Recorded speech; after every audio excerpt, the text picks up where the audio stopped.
열악야랑 시작합니다. 정치부 이동은 기자 나와 있습니다. 첫 번째 주제 보겠습니다. 자, 나라 안 망해요. 네. 이재명 경기도지사가 오늘 한 말이죠. 네, 오늘 전 국민에게 2차 긴급재난지원금을 지급하자면서 구체적인 금액까지 제시했습니다. 국민 1인당 30만 원씩 줘도 0.8%에 불과한데 그거 늘어난다고 무슨 나라가 망하겠어요. 국민들이 다 똑같은 국민들이고 다 어렵고 상위소득자도 다 소득 줄었잖아요. 1인당 30만 원씩 나눠줘도 재정 부담이 크지 않다는 건데요.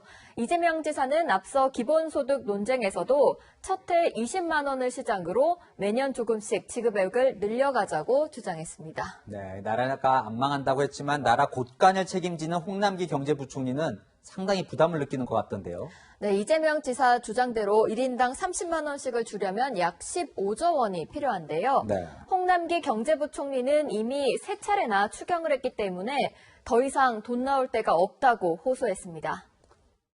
앞으로 이런 비슷한 재난지원을 주게 된다면은 제가 보건된 100% 국채 발행에 의해서 의존할 수밖에 없는 상황입니다. 구조조정할 수 있는 사업들은 사실상 거의 다 했다라고 저는 판단합니다. 네, 저럴 땐 여당 지도부 생각이 중요하잖아요. 네. 어떻게 얘기하고 있습니까? 민주당 지도부는 재난지원금 지급액이나 지급 대상에 대해서는 언급을 삼가고 있습니다.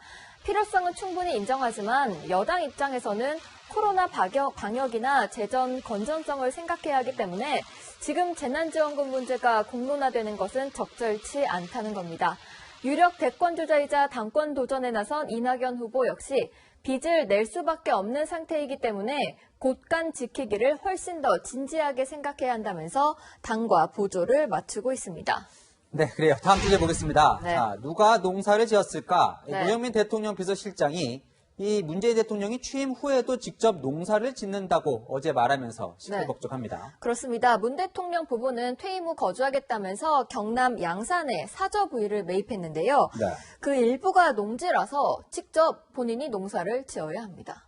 근데 이제 궁금해지긴 하죠. 이 대통령이 양산에 가서 농사까지 지을 시간이 있을까요? 네, 그래서 어제 국회에서도 그 부분이 논란이 됐는데요.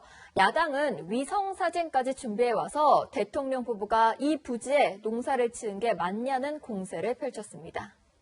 어떻게 그렇게 수평이나 되는 땅을 양산에서 경영을 하셨다는 겁니까? 네, 대통령님께서는 저희들이 대외적으로 공개할 수는 없습니다만 주말에 양산에 가셔서 어떤 농사를 지으셨어요? 저희들이 구체적으로 여기 자리에서 말씀드릴 건 아닌 것 같습니다. 말을 할 수가 없는 거죠. 농사를 이랬으니까 대통령 개인 중에 농사를 짓는 소유의 상태를 국민 여러분께서는 목표하고 있습니다.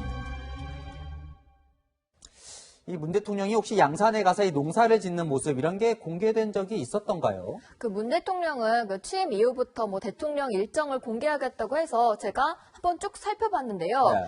양산 농사 일정은 확인할 수 없었습니다. 그래요, 참. 그리고 또 하나, 이 노 실장이 일부 이제 대통령 사저의 농지를 이 대지로 변경할 수 있다, 형지를. 이런 얘기도 했어요. 네, 그 진출입로를 만들려면은 형지를 변경을 할 수도 있다는 건데요.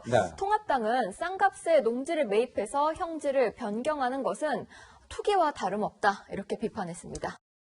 이 대통령 사저는 늘 국민의 관심 대상이니까요. 이 청와대가 속 시원하게 설명을 해주면 좋겠습니다. 지금까지 열악야랑이었습니다.